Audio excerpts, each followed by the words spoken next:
Hey everybody, what's up? I tried to do this earlier and I kind of shortened it a little bit, but I did it because at the time I was going to get the mail and getting the mail and coming back to my house, and I had to kind of cut it short just by a bit because my mom opened the door and wondering what I was doing.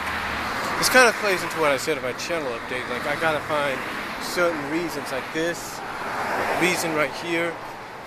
Like when she, in the video you've seen before this, where she went to go get my 9-year-old nephew, things like that opened opportunities, basically, to do my vids. So, anyway,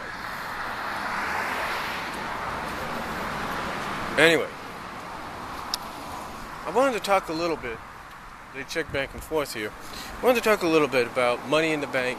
As you can see, a little bit of wrestling news here.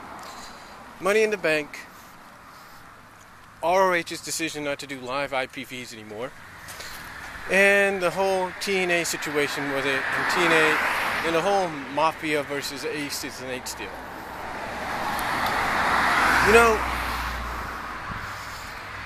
When I look at Money in the Bank, the WWE title picture, or the WWE title Money in the Bank match, or Championship Money in the Bank match, is already set. You have 7 participants.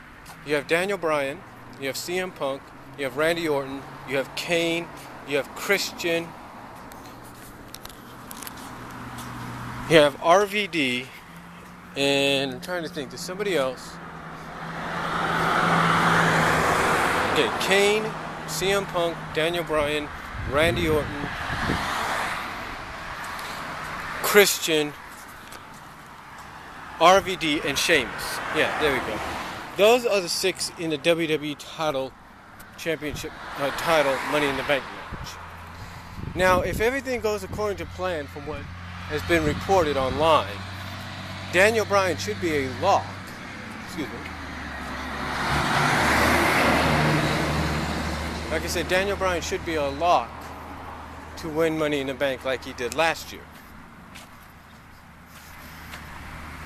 Or not last year, but 2 years ago. Should be a lock to win Money in the Bank like he did 2 years ago. Should be a lock. Now, does that mean WWE will fall through? Or does that mean WWE is going to pull the wool over our eyes and basically give it to somebody else? We don't know that yet.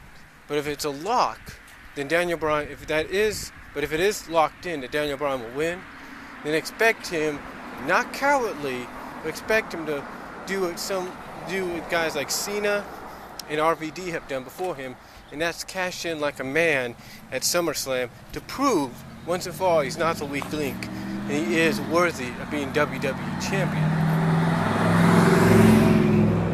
Now, as far as the World Championship Money in the Bank match goes, if history is any indication, then most of those participants are going to earn their way in via matches.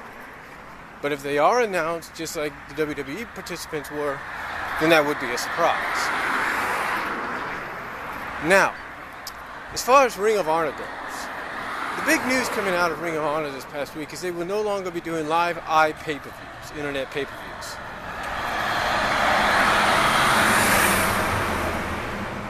Now, does that surprise me or anybody else? Not really. Because we pretty much knew this was coming from Ring of Honor. I mean, here's the situation. Ring of Honor is doing everything they can to get national, worldwide exposure. To get themselves on that same level as TNA, if not WWE. By having this whole Ring of Honor versus Scum feud and situation.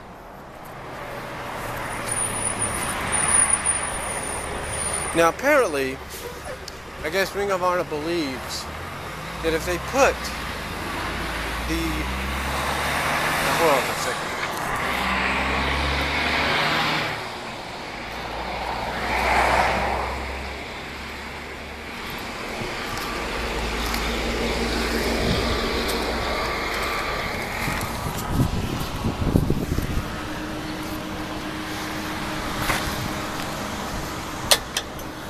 Like I said, Ring of Honor apparently looks like they're planning planning, I should say, to put the hold on.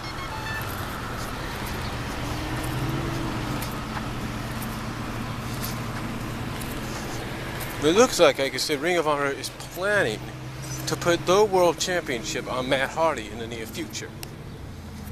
Now, is that a good thing? Well, name recognition-wise, yes, it would be a good thing. But when and where it would happen, we don't know. Because like I said, they're no longer doing the live pay-per-views. Now, what does that tell me as a wrestling fan? Well, I've seen some of those shows. I've downloaded them via torrents at times. And I have to say they're pretty good. I'm not going to deny that. They put on as much as I hate this, as much as I'm sure people would hate me to say this, they put on spectacular shows. There's no doubt. But you see,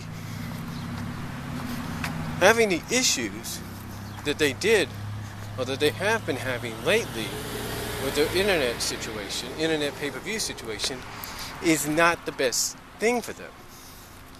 It's not the best. I mean, and if they wonder why smaller promotions, mid-sized to smaller promotions like FWE, Family Wrestling Entertainment, House of Hardcore, PWG, CZW, while they pretty much have better streaming pay-per-views than they have had, it's because they don't rely on themselves. They rely on other people, like high spots, like WWE Live, WWN Live, stuff like that. They rely on them, and that's why they've never had a problem. Ring of Honor is trying to rely on themselves, and obviously they don't have the experience to do that. They don't have that technology, that support to do just that. They don't have that. So my personal opinion is, I think, in a sense, that even though this is a bad break for them, I think in the end it's a good thing. I really do, because yes, they're going to have to tape or film their events a day in advance or a week in advance, and then put them on video on demand, or they're finally going to go back to what succeeded them, that was a success for them for quite some time, and that's doing pay-per-views on television, if not attempting to do live pay-per-views. Because if you do a live pay-per-view, maybe just once on television, it's going to come off better, and you're not going to have problems. And I think that's exactly what's going to happen in the near future for Ring of Honor. They're going to do the VOD for a little bit, and then they're going to work something out to where they'll probably get, some money once in a while to do certain pay-per-views. I mean, honestly, this is the way I look at it. They're always doing a lot of these pay-per-views on iPay-per-view, a lot of these small ones and big ones and all that.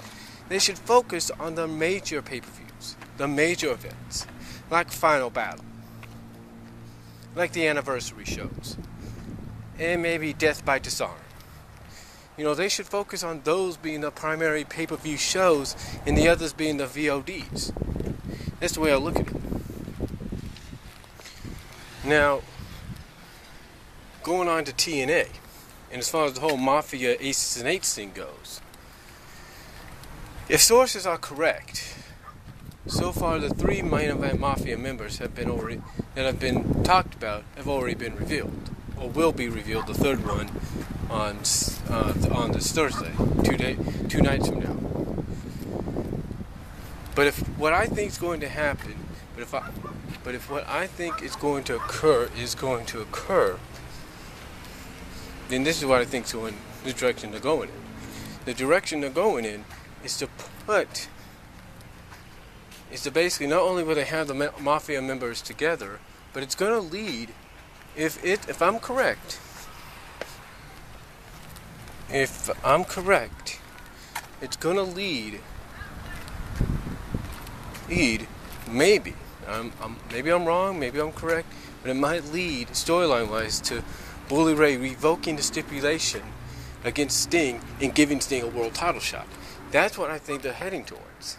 I could be wrong, but I think that's why this whole Mafia versus Aces and Eights thing's being put together, to do just that.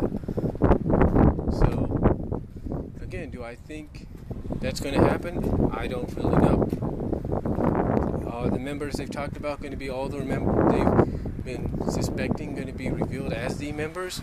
I don't know. All I know is come TNA with the Mafia versus Aces and Eights thing, you never know. So, but that's what I think is going to happen. And that's all I'm going to say on it. Let me know what you guys think on all the wrestling news I just talked about, and I'll talk